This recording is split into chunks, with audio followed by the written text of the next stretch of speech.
దేవుని సన్నిధిలో ఉండండి. మరి చాలా అలవోకగా అంటే బాగా అలవాటైన, ఇంకేం చెప్పాలంటే బాగా నైపుణ్యంగా మనం మందిరాలు మానేయడం, వాక్యాలు పోగొట్టుకోవడం మనకు బాగా అలవాటైపోయింది. మీరు సాధారణంగా బయటికి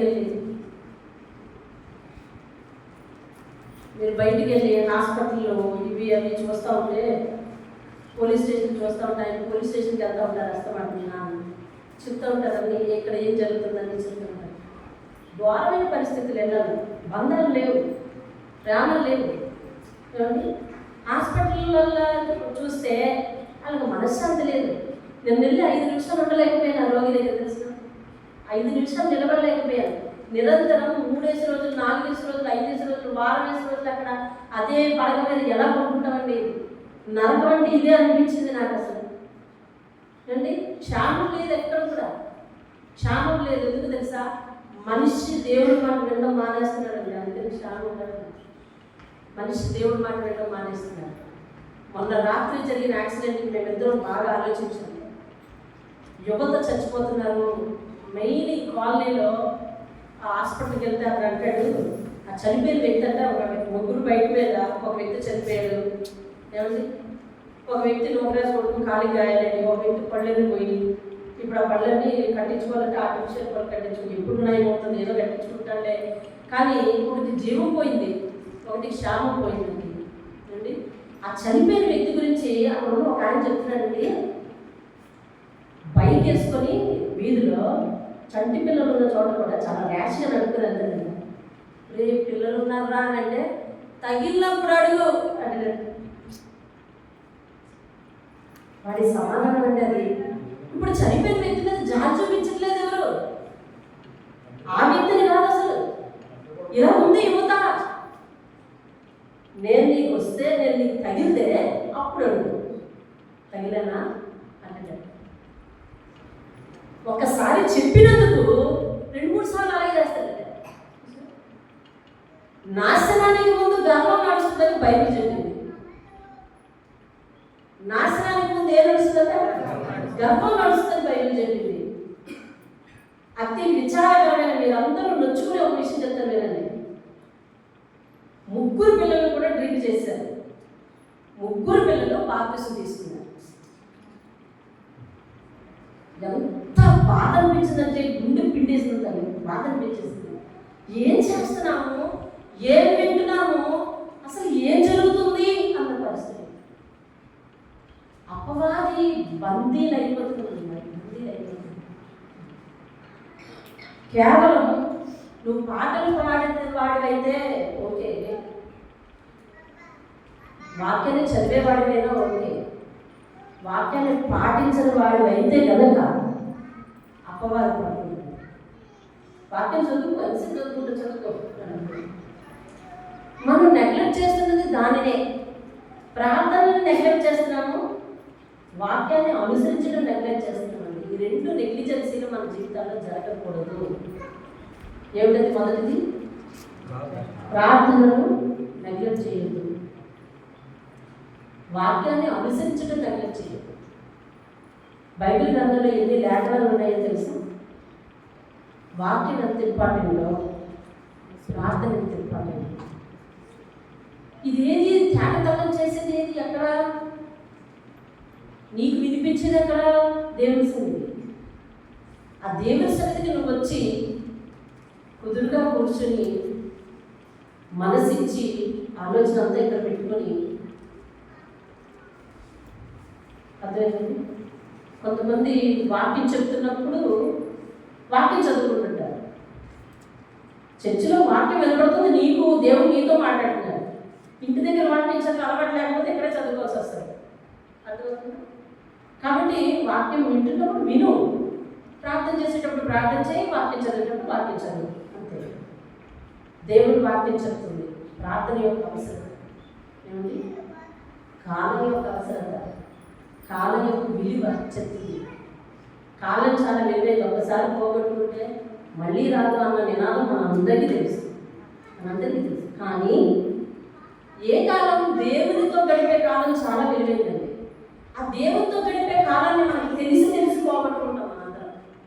తెలిసి తెలిసి పోగొట్టుకుంటాం. ఏమండి వాక్యంలోనే దేవుడు చెప్పే ప్రతి మాట విన్నాను. లోకరాజు భార్య చనిపోయిన రేపు చనిపోద్ది అనగా, రేపు తెల్లవారు చనిపోద్ది అనగా, ఉదయం చనిపోద్ది అనగా, క్రిందటి రోజు ఆ చర్చిలో మీటింగ్స్ అవుతున్నాయంటే వెళ్ళలేదు. వెళ్ళలేకపోయింది. ఎందుకంటే ఇంట్లో పరిస్థితులు, ఈయన తాగేసి వస్తే ఈయన భోజనం పెట్టాలని మరొక ఉంటుంది. అది కారణం. ఇంటి దగ్గర గొడవ చేస్తే గొడవ పడకుండా ఉండాలి. ఈమె మనసేమో వెళ్ళలేదని తప్పించేస్తుంది. నేను వెళ్ళలేదు సరికదా, ఏదో ఒకటి పంపించాలి, మీటింగ్స్ జరుగుతున్నాయి కదా, చాలా అవసరాలు ఉన్నాయని చెప్పి ఆ వీధి వెంట చర్చిలో అబ్బాయి వీళ్ళని అబ్బాయి వస్తే, తమ్ముడు బాబు నేను దేవుడికి బియ్యం బస్తా ఇవ్వాలనుకున్నాను, తీసుకెళ్ళి ఇచ్చి చర్చిలో పడేయ్యా అన్నాడు. నువ్వు వచ్చినప్పుడు తీసుకురా అన్నాడండి.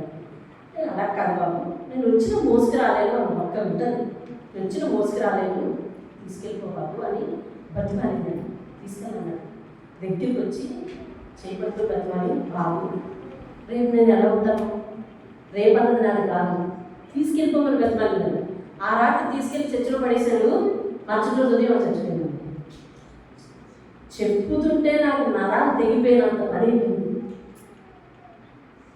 నేను ఇవ్వాలనుకున్నది, నేను చెయ్యాలనుకున్నది ఈరోజు చేసేయాలి బాబు, రేపు ఎలా ఉంటుందో నాకు తెలియదు. నిజంగా క్రైస్తవులందరూ కూడా రేపు అనేది నాది కాదు అని నిశ్చయంతో బ్రతకాలండి. అంటే రేపు ఉండను అనే నిరాశతో కాదు, నిశ్చయం ఉంటే ఏం చేస్తావో తెలుసా? ఈరోజు చేయాల్సిన పని ఈరోజే చేస్తావు, ఈరోజు ప్రార్థించాల్సింది ఈరోజే ప్రార్థిస్తావు, ఈరోజు చేయాల్సిన పని ఈరోజే చేసేస్తావు. భక్తిలో వాయిదా ఉండకూడదు, సమర్పణలో వాయిదా ఉండకూడదు, మార్పులో వాయిదా ఉండకూడదండి.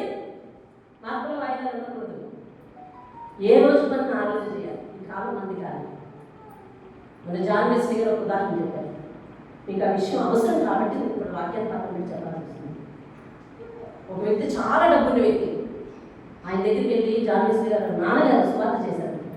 మీరు మొదటి రోజు వచ్చినారా? సువార్త చేశారు. చేస్తే నాకు అవసరం లేదయ్యా, నాకేంటో చాలా డబ్బు ఉంది, మా అబ్బాయి ప్రపంచంలో అతి పెద్దదైన ఎగ్జామ్ ఒకటి ఉంటుందంట. ఏమి ఎగ్జామ్ ఉన్నది? యుఎస్ఎంఏ ఏదో ఎగ్జామ్, నాకు సరిగ్గా తెలియదు. ఆ exam the most toughest exam ఉంటుంది. అది పాస్ అయితే తనకి జాబ్ వస్తుంది, డాక్టర్ అవుతాడు, బోర్డంతా డబ్బు సంపాదించచ్చు. మా అబ్బాయి యుఎస్ఏలో ఉన్నాడు, నాకు అవసరం లేదు, ఎవరు కావాలని చెప్పి ఓ అనేసి గర్వంగా చూశాడు. తర్వాత ఆ అబ్బాయి పాస్ అయ్యాడు, డాక్టర్ అయిపోయాడు. వాళ్ళ నాన్నగారు చెప్పాడు, నాన్న నేను వస్తున్నాను 10 రోజులు, నేను వస్తున్నాను. సరే 10 రోజులు అయ్యాయి. వీళ్ళందరూ వీళ్ళ బంధువులందరినీ పెద్ద కాన్వాయ్తో తీసుకుని వెళ్ళి ఎయిర్పోర్ట్ దగ్గర వెయిట్ చేస్తున్నాడంట. వాళ్ళ అబ్బాయి వస్తున్నాడు. వాళ్ళ అబ్బాయి రిపోర్టింగ్ నెంబర్ అన్నీ ఇచ్చారంటే నేను పలానా ఫ్లైట్లో వస్తాను అనేది, నాకు ఆ విషయాలు పదాలు తెలియదు. అక్కడ వెళ్ళి వెయిట్ చేస్తాను. అది వచ్చింది, బండి వచ్చింది. దిగిన ప్యాసింజర్స్ అందరూ బయటకు వచ్చారు. వీళ్ళ అబ్బాయి రాలేదు. అక్కడ వచ్చిన వాళ్ళందరినీ అడిగాను, ఇది పలానా ఫ్లైట్ అయినా వచ్చింది, ఎస్ పలానా ఫ్లైట్, పలానా దేశం నుంచి అయినా వచ్చింది. రాలేదు మా అబ్బాయి, అందరూ వచ్చేసారు, ప్యాసింజర్స్ అందరూ వచ్చేసారు, ప్యాసింజర్స్ అందరూ.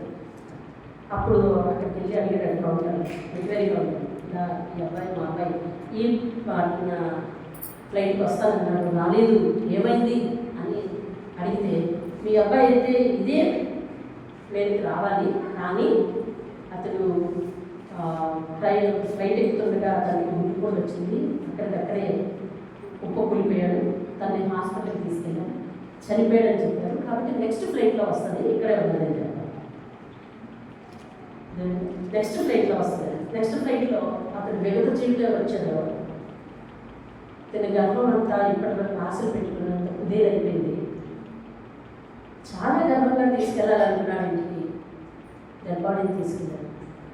ఈ ఉదాహరణలు నిజ జీవిత ఉదాహరణలు లైవ్ ఎగ్జాంపుల్స్ ఎందుకు మనకంటే, ఈ సమయాలు నేడు అనే సమయాలు మనవి కావు. ఇప్పుడు ఏదైతే ఉందో అదే నీది, ఇంకా నెక్స్ట్ ఏదైతే ఉందో అది నీది కాదు. కాబట్టి ఏమని చెప్తుంది బైబిల్ చూడండి, యోవేలు గ్రంథం చూడండి.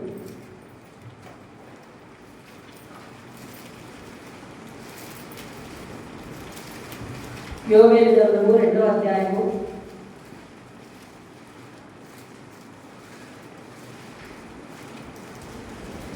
28 నుంచి చదువుతాం చూడండి. యోవేలు గ్రంథము. తరువాత నేను సర్వజనుల మీద నా ఆత్మను కుమ్మరింతును. సర్వజనుల మీద నా ఆత్మను కుమ్మరింతును. మీ కుమారులు కుమార్తెలు ప్రవచనాలు చెప్తారు. మీ ముసలి వారు కలలు కంటారు. మీ యవ్వనస్తులు దర్శనాలు చూస్తారు. ఆ దినములలో నేను పనివారి మీదను పనికత్తుల మీదను నా ఆత్మను కుమ్మరిస్తాను. మరియు ఆకాశమందు భూమి యందు మహత్కార్యములను అనగా రక్తమును అగ్నిని ధూమ స్తంభములను కనపరిచేదను. దేవుడు చెప్తున్నాడు ఈ విషయాలు. యెహోవా యొక్క భయంకరమైన ఆ దినము, ఆ మహాదినము రాకముందు సూర్యుడు తేజోహీనుడు అగును, చంద్రుడు రక్తవర్ణము అగును.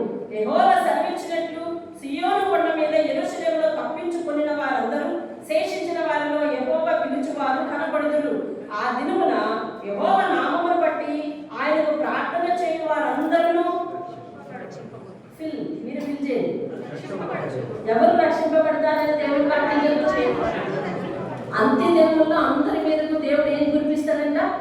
ఆత్మను కురిపిస్తాడంట. కానీ ఎంతైతే దేవుడు అంత్య దినముల్లో అందరి మీద ఆత్మను కురిపించడానికి సిద్ధంగా ఉన్నాడో అంతే ఫోర్స్ లో అపవాది కూడా ఎవరైతే బలమైన పరివారంగా దేవునికి ఉపయోగపడతారో వారిని వ్యసనముల చేతను, మరి విధమైన హృదయ వాంఛల చేతను, లోక ఆశల చేతను, నేత్రాశ చేతను, జీవపు డంపము చేతను, అధికారము చేతను, గర్వము చేతను, కామము చేతను, క్రోధము చేతను, అహంకారము చేతను, నేను అనే అహం చేతను అపవాది ఏం చేస్తుందంటే లక్షణాలన్నీ వారి మీద ప్రయోగించి యవ్వనస్తులనే కాదు, పెద్దవారినే కాదు, ముసలి వారినే కాదు, బాలుండే కాదు, అందరినీ పట్టి బిగిస్తుంది.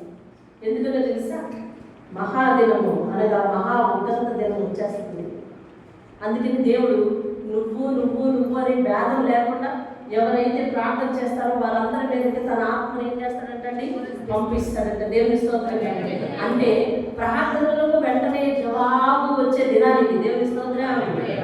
వినండి, మనం అందులో ఉన్న శుభ వచనాలు కూడా తీసుకుందాం. నేను అందరి మీద నా ఆత్మను కుమ్మరిస్తాను. ఏంటంట? ఇంకా మీ ముసలి వారు ప్రార్థన చేస్తే కలలు వస్తాయి, మీ కుమార్తెలు ప్రార్థన చేస్తే ప్రవచనం చెప్తారు, మీ కుమారులు ప్రార్థన చేస్తే ప్రవచనం చెప్తారు, మీ యవ్వనస్తులు ప్రార్థన చేస్తే దర్శనాలు చేస్తారు. అంటే అంత్య దినముల్లో దేవుడు ప్రార్థన చేస్తే వినటానికి సిద్ధంగా ఉన్నాడు. ఎందుకో తెలుసా? ప్రార్థన చేసేవారు త్వరవైపోతుంది. లాస్ట్ కన్క్లూషన్ ఏం చెప్తున్నాడు? ప్రార్థన చేసిన వారే రక్షింపబడతారని చెప్తారు. ఉగ్రత దినం అనేది ఒకటి ఉంది ఈ భూమికి. దీన్ని తప్పించేవారు ఎవరు లేరు. కొంచెం ఎక్స్టెండ్ అవుతుందేమో కానీ, రేపు మాపలు వాయిదా పడుతుందేమో కానీ జరగడం మాత్రం ఖచ్చితం. ఎంతసేపు నువ్వు ఆశీర్వదింపబడతావు అనే మాట విన్నారేమో ఇప్పటికి చాలు. మనం ఇప్పుడు ఆశీర్వదించబడడం మనకు ముఖ్యమే. సాయంకాలం భోజనం చేయడం ముఖ్యమే. నాకు రేపు ఎల్లుండా కూడా నా బిడ్డలు నేను క్షేమంగా ఉండటం నాకు ఆశీర్వాదం ముఖ్యమే. కానీ ఇప్పుడు ఎంత ఆశీర్వాదాన్ని, ఇప్పుడు ఎంత సుఖాన్ని, ఇప్పుడు ఎంత సౌఖ్యాన్ని, ఇప్పుడు ఎంత లాభాన్ని, ఇప్పుడు ఎంత అభివృద్ధిని కోరుకుంటున్నామో నేను రాబోయే రోజుల్లో నేను, నా పిల్లలు, నా కుటుంబం కూడా ఆ ఉగ్రత దినంలో నిలబడాలి. కాబట్టి నేను అక్కడ తప్పించబడటం చాలా చాలా చాలా ప్రాముఖ్యమైన సంగతి. అర్థమైందండి? అక్కడ ఉంది కదా అని దాన్ని ఆలోచించట్లేదు ఎవరు. ఇప్పుడున్నా, ఇక్కడున్నా, మన చుట్టూ ఉన్నా, మన ఎదురుకుండా ఉన్న పరిస్థితులను మాత్రమే ఆలోచిస్తున్నాం. అందుకే మనం భక్తిలో వృద్ధి కాలేకపోతున్నాం. దేవుడు ఏం చెప్తున్నాడు చూడండి. ఎఫెసీయులకు రాసిన పత్రిక 6వ అధ్యాయం 10వ వచనం చదువు. 6వ అధ్యాయం 10వ వచనం చదువు. తుదకు ప్రభువు యొక్క మహాశక్తిని బట్టి ఆయన యందు ఎలా ఉండాలంటే బలవంతులై ఉండండి. ఎందుకు బలం కావాలి మనకి? ఆత్మబలం ఎందుకు కావాలి? చూడండి, తర్వాత రాసింది మీరు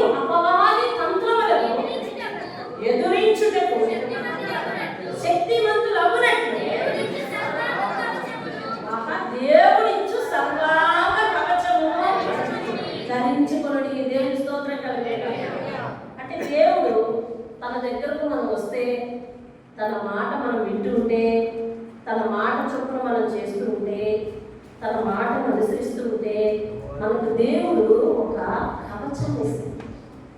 ఏమిస్తాడంటే కవచం ఇస్తాడంట. ఇది దేనికి పనికి వస్తుంది? దేనికి పనికి వస్తుందట?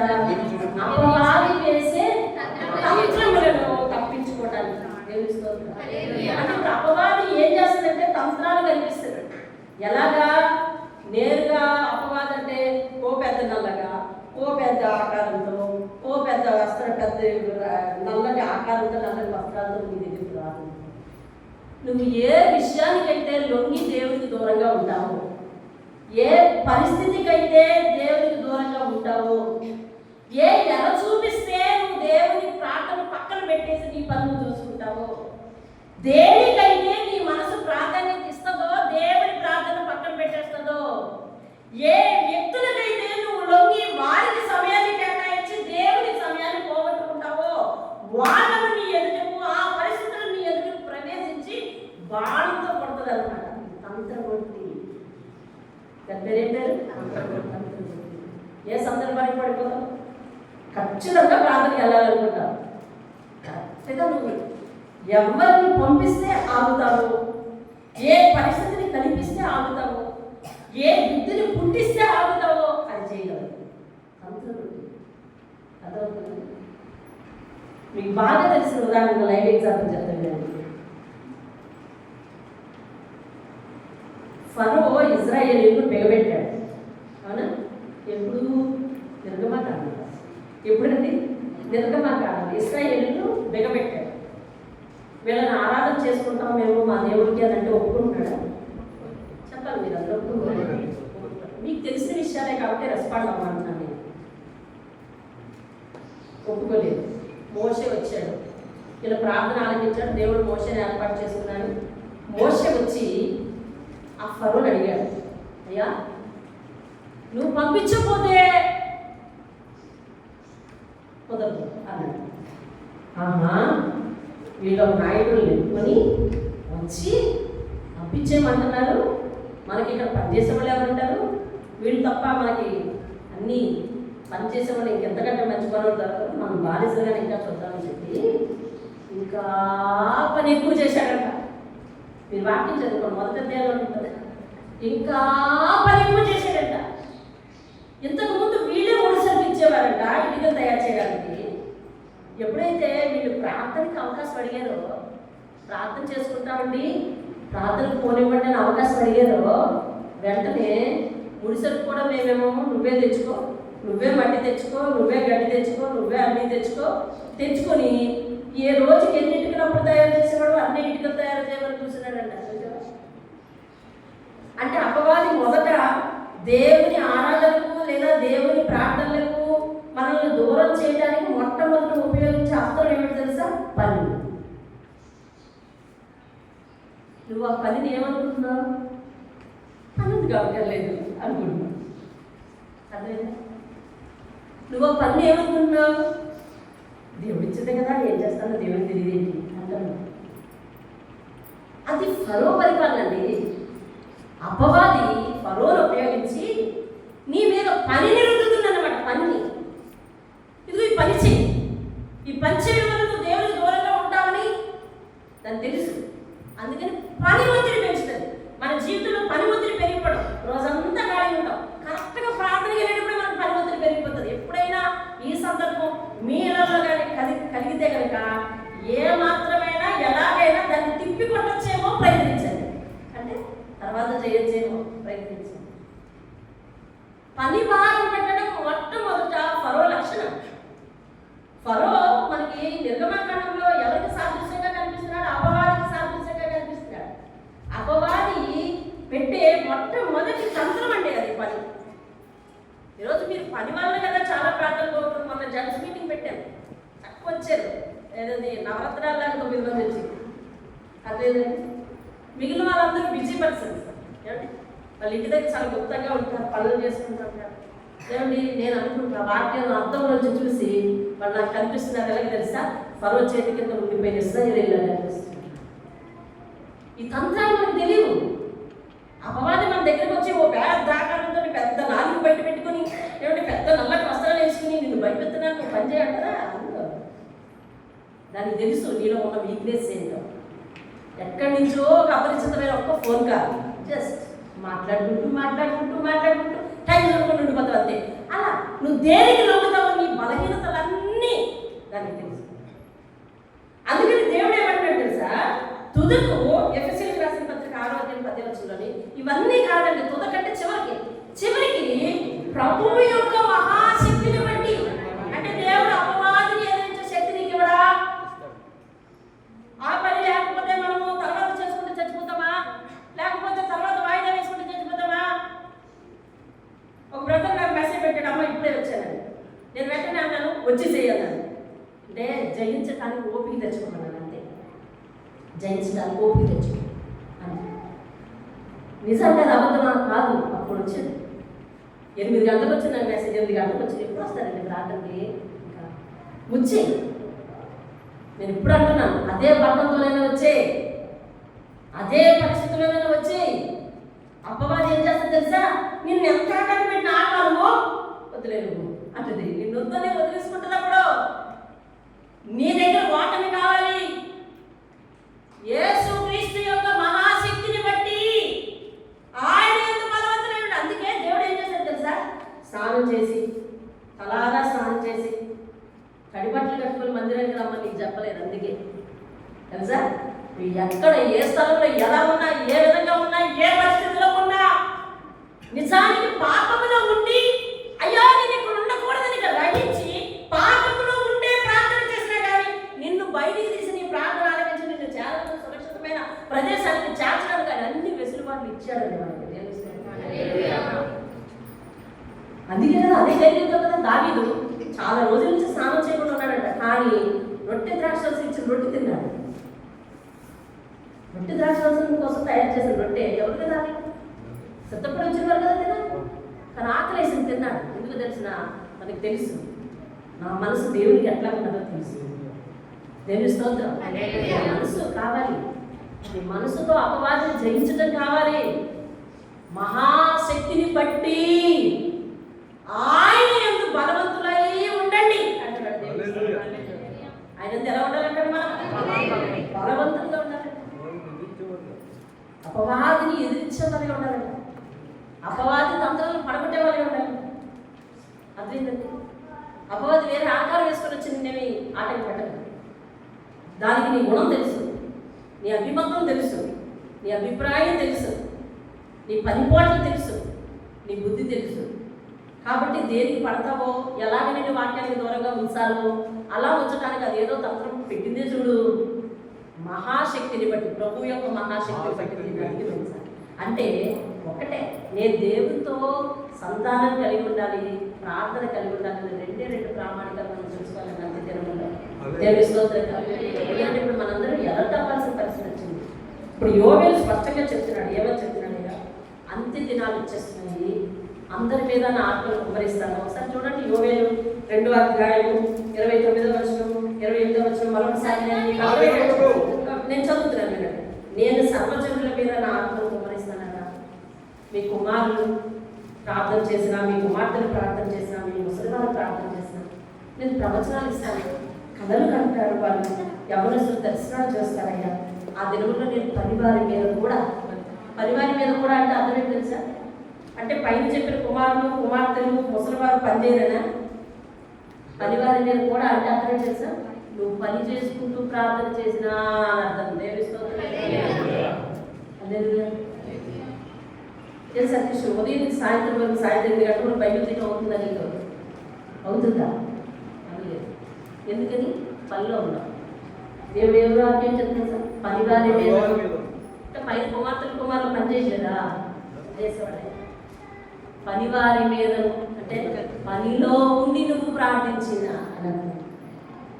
అంత్య దినములో నేను పనివారి మీదను, పనికత్తెల మీదను, ఆడవాళ్ళు కూడా పనికి వెళ్ళిపోతారు కదండి, పనికత్తెల మీదను ఏం చేస్తారంటే కుమ్మరిస్తారు.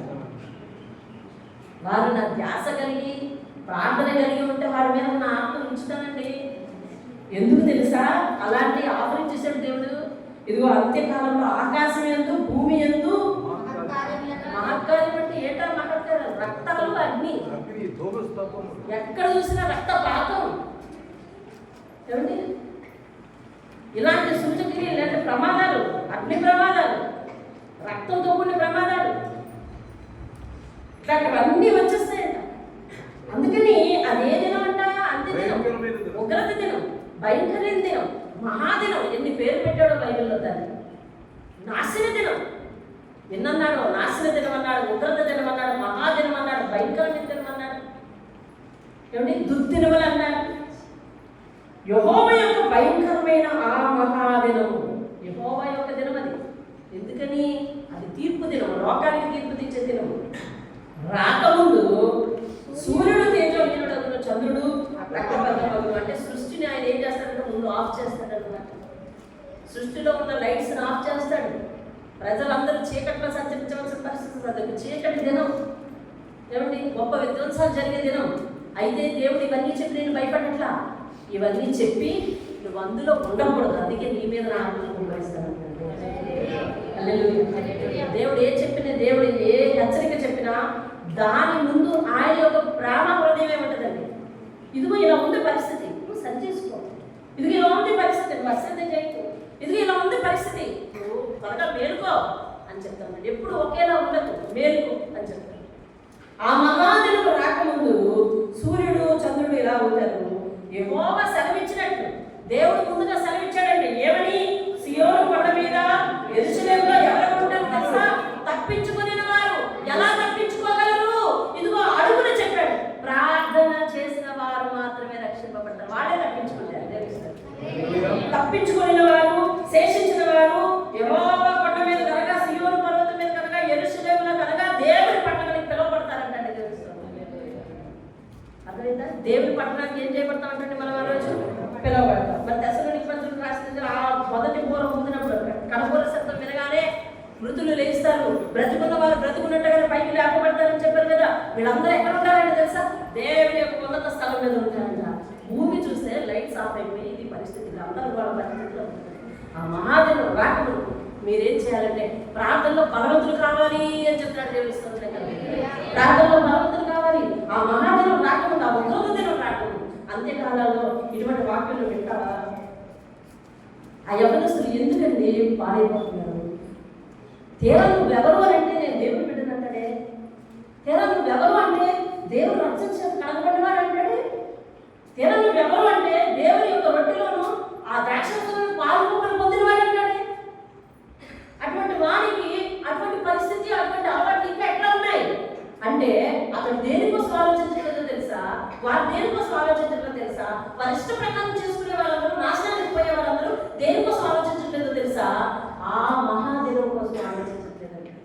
ఇది అనేది ఉంటుందా? వస్తుందా? ఇది ఏం చేయమన్నారు?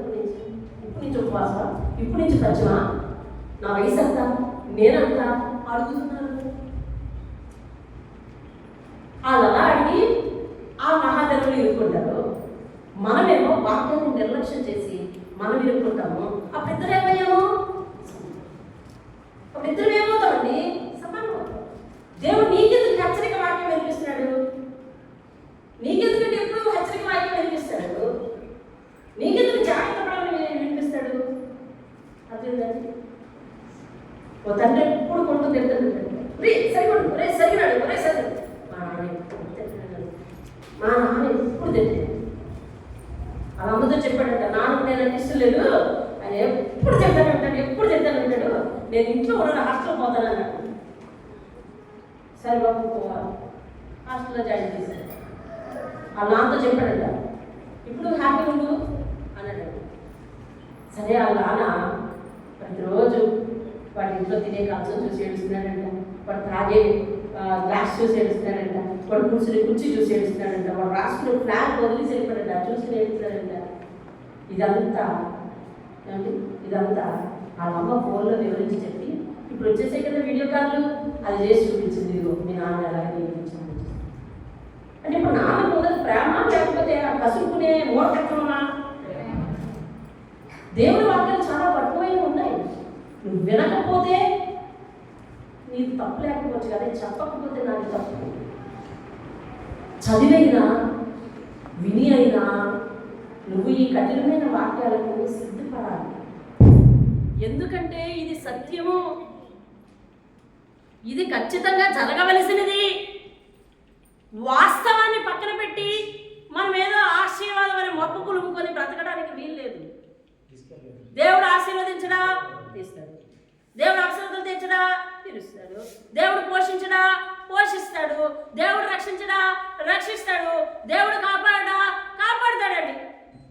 ఎంతమంది ఇక్కడ కూర్చున్న వాళ్ళలో రోడ్డు మీద నడి రోడ్డు మీద పడిపోయారండి, ఏ దెబ్బ తగలకుండా ఇంటికి పోయినారండి. ఎంతమంది పోలేదు? దేవుడు రక్షించలేదా? ఎంతమంది ప్రాణాలండి కొన ప్రాణంకి వస్తే డాక్టర్లు చెప్పారు చచ్చిపోతారని అన్నారే, మరి చివరిగా బాగుపడి భర్తకి ఇక్కడ ఉండలేదా? ఉన్నారు. దేవుని కృప నీ మీద లేదా? దేవుడు నిన్ను ఆశీర్వదించేవాడు కాదా? ప్రత్యేకంగా నిన్ను ఆశీర్వదిస్తాను చూసుకొని పదిసార్లు చెప్పాలా నీకు? ఎప్పుడు ఆశీర్వాదం కోసం వింటావా? చల్లగి నీ ఆశీర్వాదం అనే మాటలు చల్లగా ఉంటే చల్లగా విని వెళ్ళిపోతామా మనము? కాదు. ఇదిగో దేవుని వాక్యం చెప్తుంది, ఆ ఉగ్రత దినం ఉంది, ఆ ఉగ్రత దినం రోజు నేను ఈ సృష్టికి ఉన్న లైట్స్ ఆఫ్ చేయబోతున్నాను.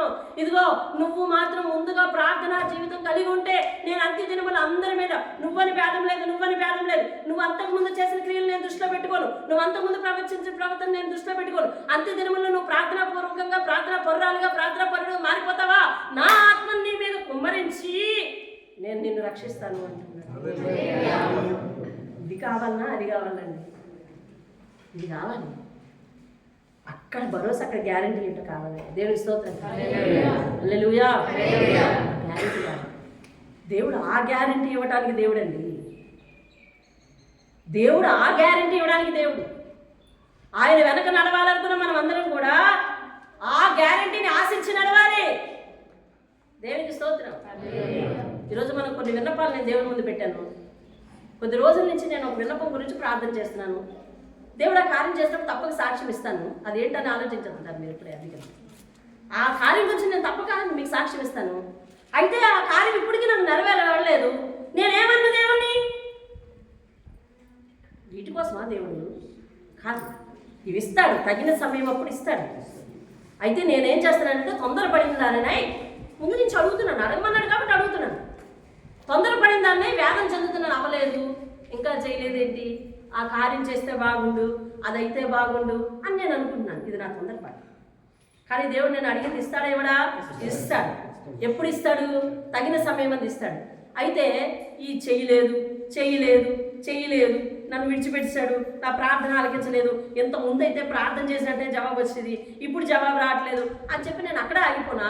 లేకపోతే నా కొరకు ఆయన ఇచ్చిన మహాభాగ్యం నేను మర్చిపోతానా? మర్చిపోకూడదు. దయచేసి ఆత్మీయ ప్రార్థనా గోపురంకి వచ్చిన ప్రతి ఒక్కరు కూడా దేవుడు నీకు అంత్యకాలం కొరకు ఎటువంటి భాగ్యాన్ని సిద్ధం చేసుకొని ఉంచాడో అది గ్రహించు. హెబ్రీయులకు రాసిన పత్రిక 3వ అధ్యాయం 1వ వచనంలో చెప్తున్నాడు, పరలోక సంబంధమైన పిలుపులో మీరు పాలి భాగస్తులు అని చెప్తున్నాడు. ఎఫెసీయులకు రాసిన పత్రిక 1వ అధ్యాయము 3వ వచనంలో చెప్తున్నాడు, పరలోక సంబంధమైన ప్రతి ఆత్మీయ వరము కూడా చూడండి.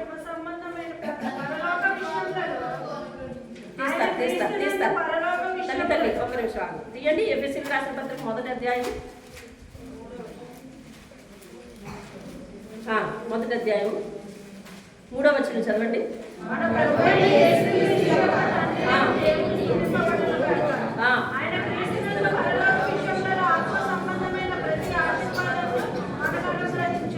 ఏంటండి? పరలోక విషయంలో ఆత్మ సంబంధమైన ప్రతి ఆశీర్వాదం అనుగ్రహించెను అనుందా? అనుగ్రహిస్తాడని ఉందా? ఏప్రిల్కి రాసిన పత్రిక 3వ అధ్యాయం 1వ వచనం కూడా అదే చెప్తుంది. పరలోక సంబంధమైన పిలుపులో పాలి భాగస్తులైన పరిశుద్ధ సహోదరులారా, అంటే మీరు ఇప్పటికే పాలు పంపులు పొందారు అని చెప్తుంది. ఈ సత్యం నీకు తెలుసా? ఈ సత్యం మనందరికీ తెలుసా? తెలుసుకోవాలి. ఈరోజు వీఆర్ ఆర్డినరీ అనుకున్న వాళ్ళం. ఏది ఉదయం లేచి మన పనులు మనం చేసుకుని, నా డ్యూటీ ఏదో నేను చేసుకుని సాయంత్రం ఇంటికి వచ్చేసేది ఇదే పరిస్థితి. దేవుడు అందులో కాపుదలు ఇస్తే సరిపోద్ది, అదిగో ఆ జీతం నెలకు వచ్చేసరికి కరెక్ట్గా పడేటట్టు అయితే సరిపోద్ది, వచ్చిన జీతం అన్నిటికీ సరిపడేలాగా ఉంటే చూస్తే సరిపోతుంది అని మితంగా అంటే ఇంకా నేరోగా ఆలోచించే మనము ఒక విషయం తెలుసుకోవాలి. ఇదిగో ఇవన్నీ భూలోక సంబంధమైనవే. దేవుడు పరలోక సంబంధమైన వరాలు ఇప్పటికే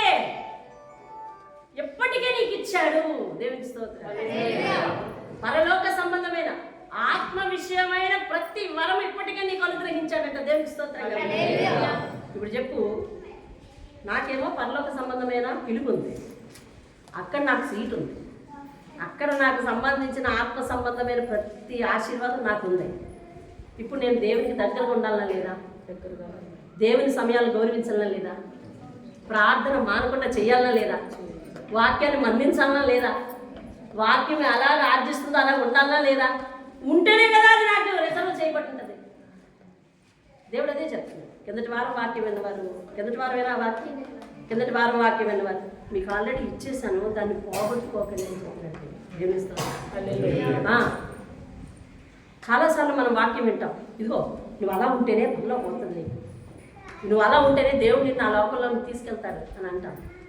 కానీ దేవుడు చెప్పేది వాస్తవం ఏంటో తెలుసా? నేను ఆల్రెడీ ఇచ్చేసాను, నీ ప్రవర్తన ద్వారా నువ్వు దాన్ని కాపాడుకో. నేను ఇచ్చాను కాబట్టి, నీకు అట్టి విలువ ఇచ్చాను కాబట్టి ఆ విలువకు తగ్గినట్టుగా నువ్వు జీవించు. నీ దగ్గర నుంచి పరలోక భాగ్యము అపవాది ఎత్తుకెళ్ళలేదు. నీ అంతలు నువ్వేమన్నా పాడు చేసుకుంటే కనుక పోతుంది, పోగొట్టుకోకుండా జాగ్రత్త పడు అని దేవుడు చెప్తున్నాడు. దానికి దీనికి అర్థం తేడా వచ్చింది.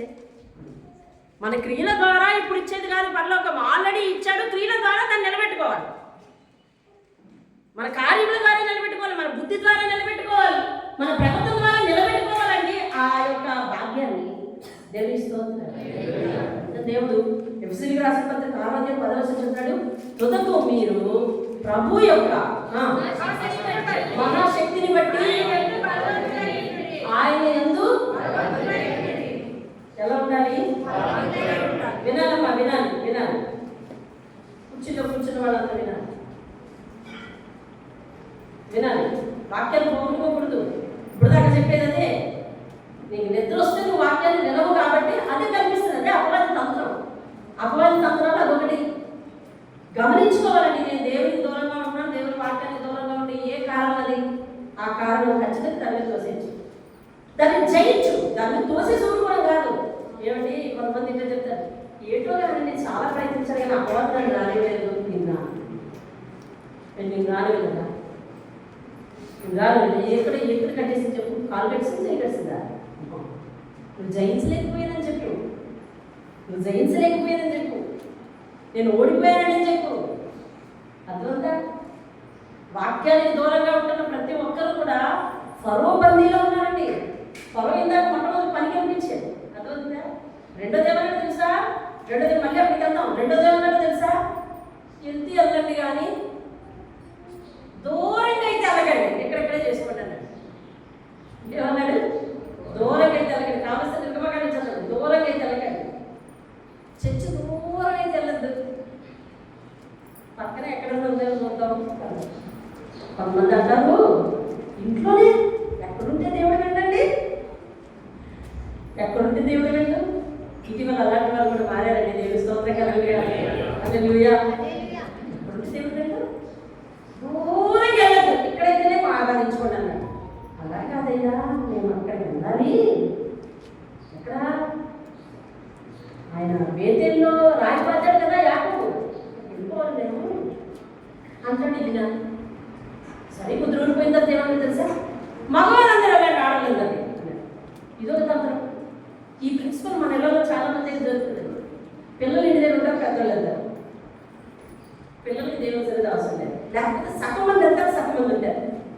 నేను చెప్తున్నా, నా మాట కాదు ఇది, దేవుని వాక్యము ఏది హెచ్చరించమంటే నేను హెచ్చరించాలి. అందువల్ల నీకు కోపం వచ్చినా తప్పలేదు, లేకపోతే నా మాట నా అమ్మ చూడకపోయినా తప్పలేదు. ఇదంతా అపవాది తంత్రములు. కొద్దిమంది ఉండకపోవడం, దూరం కదా, అలసిపోయారు కదా అని భావించడం. ఏమండి? అలాగే పని ఎక్కువ పెట్టుకోవటం, అదేందా? అది పరిస్థితి. ఆలోచించండి. మహాశక్తిని బట్టి, ప్రభు యొక్క మహాశక్తి, దేవుడు చాలా బలమించండి. ఆత్మబలం గొప్పదండి. దేవుని స్తోత్రం కాదు. ఇలా సాయంత్రం దేవుడు వాక్యం అదే మాట్లాడారు. శారీరక బలహీనత కంటే, ఆత్మ మానసిక బలహీనత కంటే, ఏమండి కొన్ని మనోవేదనలు హృదయాన్ని బలహీనం చేస్తాయి. ఈ బలహీనతల కంటే దేవుని యొక్క ఆత్మ, పరిశుద్ధాత్మని కలుగు చేసే ఆత్మబలం చాలా గొప్పదండి. దేవుని స్తోత్రం. ఒక మాట మరొక సత్యం చూపిస్తాను, ప్రార్థన యొక్క సత్యం చూడండి. అది ఎఫెసీయులకు రాసిన పత్రిక, అదే 6వ అధ్యాయము 13వ వచనాన్ని నేను చదువుతున్నాను ఎందుకంటే 13వ వచనాన్ని జాగ్రత్తగా వేలు పెట్టి చూసుకోండి. మీరు 13వ వచనం, మీరు ఆపద్దినమందు అనగా అంటే ఆ మహాదినమందు, ఆపద్దినమందు వినాలి వినాలి వాక్యం వినాలి. ఆపద్దినమందు ఆకాశ మండలమందున్న దురాత్మల సమూహములతో ఆపద్దినమందు వారిని ఎదిరించుటకు అనగా అంటే దురాత్మల సమూహాన్ని ఎదిరించుటకు సమస్తము నెరవేర్చిన వారిని నిలవబడటకు శక్తిమంతులు అవుటకు దేవుడు ఇచ్చు సర్వాంగ కవచము. అక్కడ దేవుడు ఇచ్చు అనే దాని మీద నెంబర్ వేసిందండి 3 అది కింద చదవండి. అంటే దేవుడి యొక్క కవచమే నీకు ఇస్తున్నాడంట. భూమి మీద అపవాదం నువ్వు ఎదిరించలేకపోతున్నావని, పరిస్థితులు ఎదిరించలేకపోతున్నావని, బలహీనత అంటున్నామని, లేకపోతే పని అంటున్నామని, లేకపోతే మరెవరి పేరు పెడుతున్నామని, లేకపోతే ఏదేదో సందర్భం చెప్తున్నామని, వీటిని ఎదిరించడానికి, దురాత్మల ప్రభావాన్ని ఎదిరించడానికి తెలుసా? మనం ధైర్యం పడితే అర్జెంటుగా తాయి కట్టించేసుకోవాలా, ప్రార్థన చేయాలా? చెప్పాలా? మనం ప్రార్థన చేస్తే కుదురుతుందంటవా? ఒప్పుకుంటుందంట. సత్యం చెప్పాను, మనం ప్రార్థన చేస్తే ధైర్యం కుదురుతుందంటవా? కుదరదా? కుదురుతుందా? తాయి కట్టాలా? కుదురుతుంది. అంటే దురాత్మతో పోరాడే శక్తి చెప్పాలి అందరూ. ఎవరికి ఇచ్చాడు? ఎవరికి ఇచ్చాడు? నాకు ఇచ్చాడని చెప్పరాదు, నీ సొమ్మే పోతే నాకు ఇచ్చాడు, నాకు ఇచ్చాడు. దురాత్మని ఎదిరించే శక్తి ఎవరికి ఇచ్చాడమ్మా? దేవల్లో నాగమణం చూసారా? అమ్మాయి నోట్లో నాలుగు లేదంటే అవునా? ఆమె ప్రార్థన చేస్తుందా దురాత్మ వెళ్ళిపోతుంది. ఎవరికైనా ధైర్యపడితే ఎవరు కలమంటాడంటే తెలుసా? నాన్న పిల్లలంటే దేవుని స్తోత్రం. హల్లెలూయా. దేవుడు మహాశక్తి పెట్టండి. వాటిని ఎదిరించుటకు సమస్తమును నెరవేర్చిన వారై నిలవబడటకు శక్తిమంతులకు దేవునిచ్చు సర్వాంగ కవచములు. అంటే దేవుని సర్వాంగ కవచములు ధరించుకుని 14వ వచనం చెప్తున్నాడు ఇలా, ఎలాగనగా మీ నడుముకు, అంటే ఇప్పుడు యుద్ధానికి బయలుదేరే వాళ్ళు అనమాట. మనం జస్ట్ ఇమేజిన్, యుద్ధానికి బయలుదేరే వాళ్ళు ఏ ఏ కవచాలు అయితే ఏమంటారు వాటిని, ఏ అడుగు వస్త్రాలు అంటారు కదా, అడుగు వస్త్రాలు అయితే ధరించుకుంటాడో, ఏమిటి ఎలాంటి గెటప్ అయితే చేసుకుంటాడో అది ఇక్కడ చెప్తున్నాడు. అంటే మనం అపవాదితో పోరాడే యుద్ధ వీరులు అన్నట్టు వినాలి. దేవుడు మనకి సర్వాంగ కవచం ఇస్తుంది. సర్వాంగ కవచము అంటే సర్వ అంగాలకు రక్షించే కవచం, సేఫ్టీ అంటే కలిగిస్తున్నట్టు. మీ నడుముకు సత్యము అనేది కట్టుకోవాలంటారు. అంటే నడుము బుల్లెట్ తగలకుండా, బాణం తగలకుండా, అంతే కదా కవచం. ఎందుకంటే బాణం తగలకుండా కదా. సత్యాన్ని పాటించు నువ్వు, నీతిని పాటించు నువ్వు. నీతి అనే మహిళలు దొరుకునే ఉంటాయి. నీతిని పాటించు నువ్వు. మహిమలు బట్టి ఎదురుంటుందండి అది. నీతిని పాటించు నువ్వు. వాళ్ళకేమో ఆయుధాలు, నీకేమో నీతి సత్యం, ఇవే కవచాలు. దేవుని స్తోత్రం. అదేనండి, యుద్ధ వీరుడికి బుల్లెట్ తగలకుండా, బాణాలు తగలకుండా, వాళ్ళు యుద్ధంతో చేసిన, ఇనుముతో చేసిన ఆ ఆయుధాలు ఎలాగైతే ధరించుకుంటున్నారో, నువ్వు అపవాదిని ఎదిరించడానికి నీకు నేను కవచం ఇస్తున్నాను. అదేంటో తెలుసా? సత్యాన్ని పాటించు, అపవాదిని ఎదిరిస్తావు. నీతిని పాటించు, అపవాదిని ఎదిరిస్తావు. పాదములకు సమాధాన సువార్త వల్ల సిద్ధ మనస్సు, అంటే వాక్యం వింటూ దానిని బట్టి సిద్ధ మనస్సు తెచ్చుకో. సిద్ధపడే మనస్సు. ఏ వాక్యం చెబుతున్నారో ఆ వాక్యానికి తగినట్టు జీవించే సిద్ధ మనస్సు. ఈరోజు ఎంతమంది ఉన్నారు విన్న ఈ వాక్యం కొద్ది మందిలోనే ఫలించింది అనుకోండి, వాళ్ళకి ఏ మనసు వచ్చినట్టు అనమాట. మిగిలిన వారికి ఏం రాలేదు, సిద్ధ మనసు. అందుకనే దాని కోసమే ప్రార్థన చేస్తాడు. అయ్యా నా అంతరంగ మనసు స్థిరమైన మనసు, నేను స్థిరంగా ఉండాలి. నీ మాట ఏది వింటున్నానో దాని ప్రకారం జీవించడానికి స్థిరంగా ఉండాలి. నేను స్థిరంగా ఉండలేకపోతున్నాను. స్థిరమైన మనసు పుట్టించు. 119 కీర్తన ప్రార్థన చేస్తాడు ప్రారంభంలోనే, అయ్యా నీ మాట వినట్టుగా నా ప్రవర్తన స్థిరపడి ఉండేది ఎంత మేలు, స్థిరపడి ఉంటే మేలు అయి ఉండేది, నాకు మేలు కలగలేదు, ఇప్పుడు స్థిరపడలేదు అంటున్నాడు.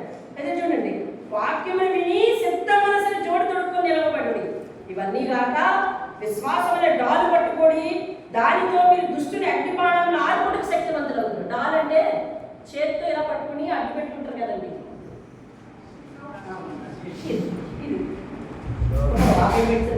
Okay right.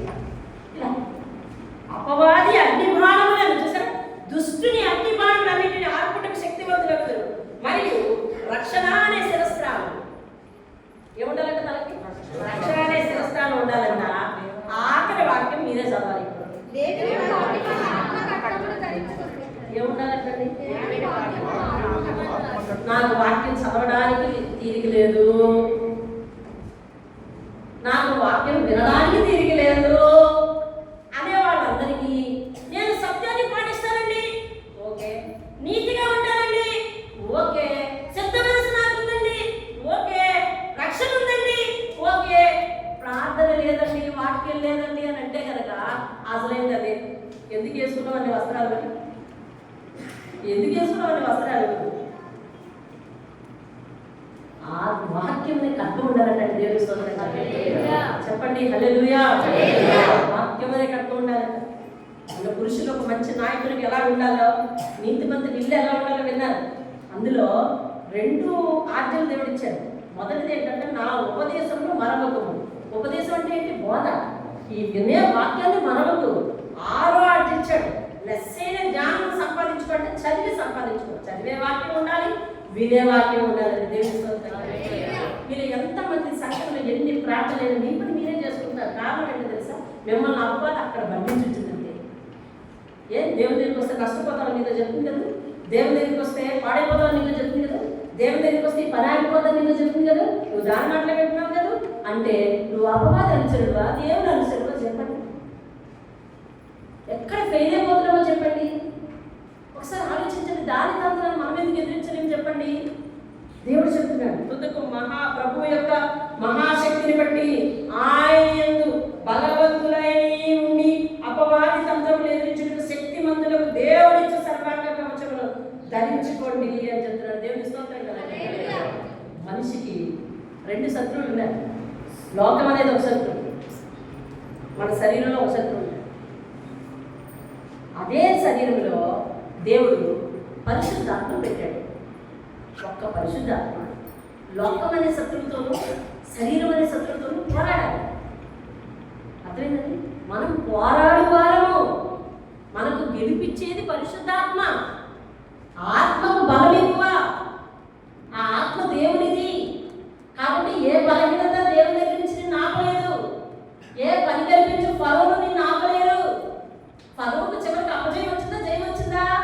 అపజయం వచ్చింది.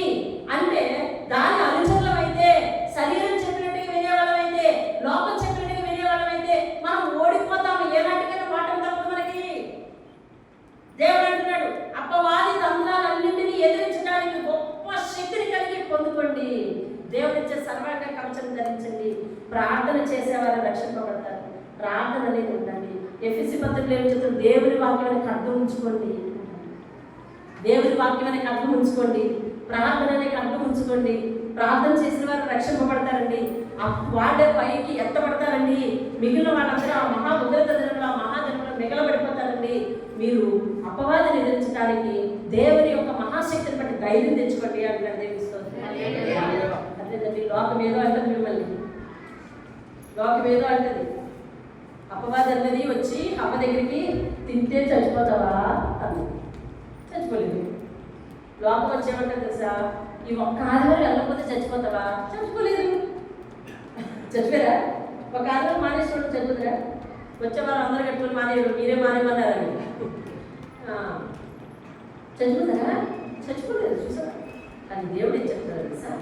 దేవుడి వాక్యానికి దూరంగా ఉంటే, దేవుడి వాక్యానికి అడ్డం నీ దగ్గర లేకపోతే, దేవుని వాక్యానికి ప్రార్థనకు దూరంగా ఉంటే, ఇదిగో ఆ ఉగ్రత దినంలో పడతావు. అంటే అదేంటండి? నిత్య మరణం కదా. ఆ ఉగ్రత దినంలో పడడం ఏంటండి? నిత్య మరణం కదా. ఒక ప్రకటన గ్రంథం అంతా దేనికోసం చెప్పిందండి?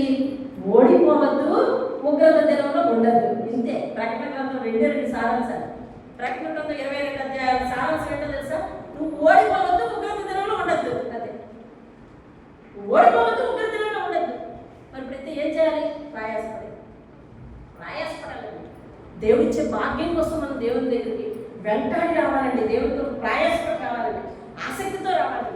ఇదిగో ఏదైతే నీకు మహాభాగ్యం ఉందో, ఏదైతే దేవుడిచ్చిన భాగ్యం ఉందో, ఏదైతే అతి ప్రమాదం ఉగ్రత ఉందో, అందులోంచి తప్పించబడడానికి నువ్వు చేసే ప్రయత్నం, దేవుని సన్నిధికి వచ్చే ప్రయత్నం ఏదైతే ఉందో, దానిలోకి నిన్ను రానివ్వకుండా అపవాది వ్యతిరేకంగా అనేకమైన పనులు పెడుతుంది.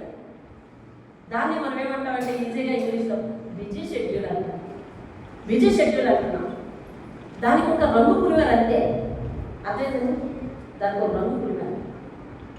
అంతకుముందు పిల్లలు టాబ్లెట్లు మింగలేరని చెప్పి దానికి ఒక స్వీట్ కోటింగ్ ఉండేది, అవునా? అప్పుడు తీయకుండా వేసేసుకున్నారు. నిజానికి లోపల ఉన్నది ఏంటో తెలుసా? చేదు. అలాగా అపవాది మీకు తెలియచేయకుండా ఏమందంటే బిజీ షెడ్యూల్ అని అంతే. మీరు దాన్ని ఏమన్నారంటే బిజీ షెడ్యూల్. నాకు ఎక్కడో తీయకుండా ఆదివారం నుంచి నిన్న ఒక ఆమెను బతిమాలను. ఇక్కడ ఉన్నారు ఎవరు వెళ్ళినప్పుడు నవ్వుకుంటున్నారు. నిన్న ఒక ఆమెను బతిమాలను. నాకు కుదరదంటే అంతే. అమ్మ కుదరదు సరిగాని ఆదివారం నాడు సాయంత్రం 7 నుంచి 8 గంటల వరకు 1 గంటే ప్రార్థన కుదిరించుకోమని అచ్చే కుదరదండి అంది. అదేటమ్మా వారంతా పనిచేసిన వారంలో 2 పూట్ల చేయాలంటాడా? 2 పూట్ల పనిచేస్తావు, 14 పూట్ల పనిచేసే నీకు ఒక్క అరగంట పనిచేస్తాను అచ్చ ఇవ్వరండి అంటుంది. ఏం చేయాలి కూడా నేను అన్నాను, అదంతా 12 ఉద్యోగం అయితే అలాగే ఉందమ్మా, కానీ దేవుని కోసం ఖాళీ చేసుకుంటూ రామ్మా అని బతిమాలి బతిమాలి బతిమాలి. సరే నీకు ఎప్పుడు వెళ్ళేటప్పుడు రా అని చదువుకున్నాను.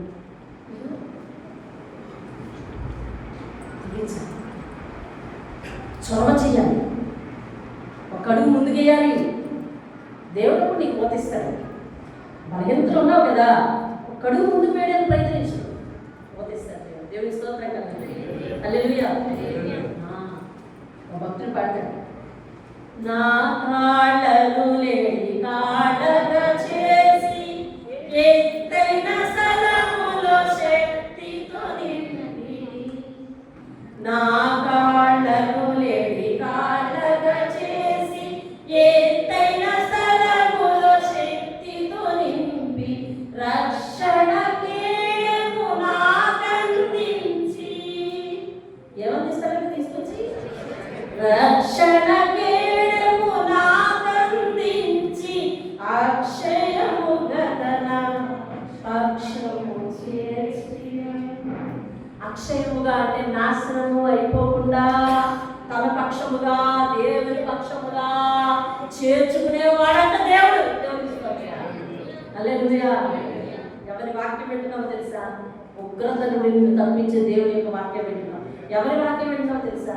నువ్వు ఇప్పుడున్న స్థితిలో, ఈ స్థితిలోనే నీకు పరలోక భాగ్యం ఇచ్చారు బిడ్డ అని నీకు వాగ్దానం చేస్తున్నావు. దేవుని వాక్యం వింటున్నావు. నువ్వు అతని శక్తివంతుడు. అతని బిడ్డగా ఉన్న నీకు పరిస్థితులకు ఓడిపోతున్నాను, బలహీనతలకు ఓడిపోతున్నాను, ఇంటి అవసరాలకు ఓడిపోతున్నాను, దిగులు ఓడిపోతున్నాను, కార్యం జరగలేదు, నా మనసు తొలిచేస్తుంది ఓడిపోతున్నాను, ఆ కార్యం అయ్యే వరకు నాకు చదువుది కాట్లా, లేకపోతే చల్లిది రాబుద్ది కాట్లా, ప్రార్థన చేయబుద్ది కాట్లా, ఓడిపోయాను అన్నట్టు అది అపవాది తంత్రముని ఎదిరించి దేవుని శక్తిని బట్టి శక్తివంతుడు కా. దేవుని స్తోత్రం. హల్లెలూయా. వాక్యం వింటాం, మోకరించాలి, చూడండి వాక్యాన్ని రాకుంటాం. దేవుని ఇచ్చి సర్వాంగ కవచం. విన్నాయిగా వింటే లాభమే ఉంది. నేను అబద్ధాలండి, నేను నీతిగా ఉంటానండి, ఏమండి నేను శుద్ధ మనసు కలిగి ఉంటానండి, విశ్వాసం లేకుందండి, రక్షణ ఉందండి, బాప్తిసం ఉందండి, ఏంటన్నా దేవుని వాక్యం నీకు లేకపోతే కనుక, దేవుని వాక్యం నువ్వు పొందుకోకపోతే కనుక, ఆత్మీయ ప్రార్థన గోపురం వారానికి 4 సార్లు వాక్యం అందిస్తుంది. అంత్యకాలంలో విరివిగా వాక్యాన్ని అందించమన్న దేవుని దర్శనమని ఆ వాక్యాన్ని అందుకోలేక ఆదివారానికి పరిమితమయ్యే పరిస్థితులు నీ ఉండిపోయావు. నేను అంటున్నా అది నీ స్వబుద్ధి కాదు, అపవాది తంత్రములకు ఓడిపోతున్నావు. నీ బలహీనతను చూసి అది దెబ్బపడుతుంది. మెట్టుకు దాని ప్రభుత్వంలో ఉన్నట్టున్నావు, విడుదలక్క అని చెప్తున్నాను. నీ శక్తి సరిపోదా? అందుకని ఏమన్నాడంటే ప్రభు యొక్క మహాశక్తిని బట్టి ఆయన బలవంతులై ఉండండి, అపవాది తంత్రములను ఎదిరించండి అన్న ఎఫెసీయులకు రాసిన పత్రిక 6వ వచనాన్ని ఈ రోజు నుంచి నీ హృదయం అనే పలక మీద రాసుకో. నీ బలం సరిపడకపోవచ్చు, దేవుడు అడుగు, నేను దీన్ని అధిగమించేస్తాను, నేను దీన్ని అధిగమిస్తాను. నాకొద్దు నీవు తప్ప నాకే వద్దు. ఉగ్రత దినమ నుంచి తప్పించే నువ్వు కావాలి, పరలోక భాగ్యాన్ని నాకు అందించే నువ్వు కావాలి.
ప్రార్థిద్దాం. మహాగరుడైన మాత్రం ఈ పరిశుద్ధ పాదాలతో అంత్యకాలంలో అపాయకరమైన కాలం వస్తున్నాయి కాబట్టి అందరి మీద నేను ఆత్మించు.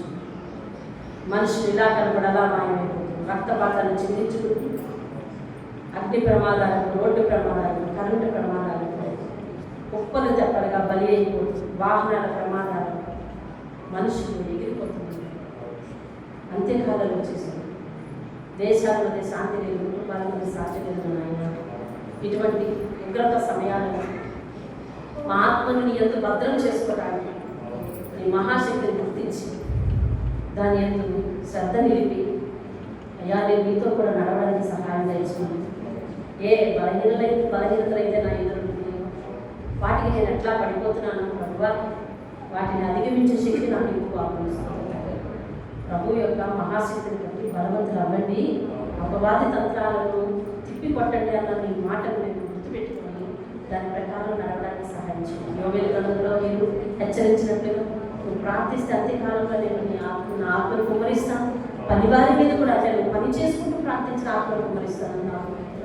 నేను ఎక్కడున్నా నీ తపన కలిగి ఉండడానికి సహాయం చేయాలి. ఉదయం నుంచి సాయంత్రం వరకు నేను కష్టపడతాను, సాయంత్రం వచ్చి నీ స్థితిలో కూర్చుంటానయ్యా అనే స్థిరత మా హృదయానికి కలగచేద్దాం. ఆయన నీకు మాత్రం ఉంటే మాకు వాటం లేదు, దిగులేదు. నీకు స్తోత్రాలు చెల్లిస్తాను ఆయన అనునిత్యము. నాయన నీకు ఎక్కడ ఏ సందర్భంలో ఎక్కడ దొరుకుతాను నీ పాదాల దగ్గర నేను చేరడానికి సహాయం దయచేయాలి. అయ్యా నీకు వందనాలు చెల్లిస్తాను. అలాగే మందిని ఏర్పాటు చేసే మంగళవారం, శుక్రవారం, శనివారం ప్రార్థనలు వాటిలో కూడా వాక్యాన్ని విరివిగా నాకు అందిస్తున్నాను. నేను వాటిని అందుకోవడానికి నా మనస్సు, నా మూర్ఖత అయ్యా తండ్రి నాయన నేను పెట్టుకున్న సిద్ధాంతం, నేను పెట్టుకున్న రూలు ఇవన్నీ నాకు ఆటంకంగా ఉన్నాయి. మరో పరిపాలనలో ఉన్నాను అని గ్రహించి అయ్యా తండ్రి నీ మాట వినడానికి నేను సిద్ధం చేసుకుంటాను. అయ్యా సిద్ధ మనసుని జోడు నాకు ఇవ్వండి. దేవుని వాక్యమైన ఖడ్గాన్ని నేను పట్టుకోవడానికి నాకు సెలవు ఇవ్వండి. అయ్యా సహాయం చేసి నడిపించి శక్తివంతుడిగా, బలవంతుడిగా నన్ను నా కుటుంబాన్ని చేయమని యేసు నామములో అడుగుతున్నాను. అలాగే ప్రభువా ఈ వాక్యము అందరిలో నీరు కట్టి ఫలించడానికి సహాయం చేయండి. ఏ ఒక్కరూ ప్రభు దాన్ని గాలికి వదిలేకుండా పడిచి వదిలిపెట్టకుండా నాయన అసలు సిసలైన మహాదేవం గురించిన వాక్యం కనుక ప్రభు నేను సత్యాన్ని విడనాడకూడదు, సత్యాన్ని తృణీకరించకూడదు, వాస్తవాలను ఆయన పెట్టకూడదు. వాటి ఎందు శ్రద్ధ కలిగి మేము నడుచుకోవడానికి సహాయం చేయండి. ప్రతి ఒక్క ఆత్మ అలాంటి సిద్ధ మనస్సు పొందుకోవడానికి సహాయం చేయండి. వాక్యం ఎందు స్థిరంగా ఉండే మనసు అడిగిమని యేసు పరిశుద్ధ నామములో బ్రతిమానుకుని అడిగి వేడుకుంటున్నాను తండ్రి. ఆమేన్, ఆమేన్. అలాగే వచ్చేవారు ఓ నీతిమంతుని ఇల్లు ఆశీర్వాదాన్ని పొందుకుంటుంది. ఎలా పొందుకుంటుంది? నీతిమంతుడు అంటే ఏ విధమైన లక్షణాలు కలిగి ఉంటాయి అనే వాక్యాన్ని మీరు వచ్చేవారు వింటారు. కనుక ఇప్పుడు మిస్ కాకుండా వాక్యాన్ని అందుకోండి.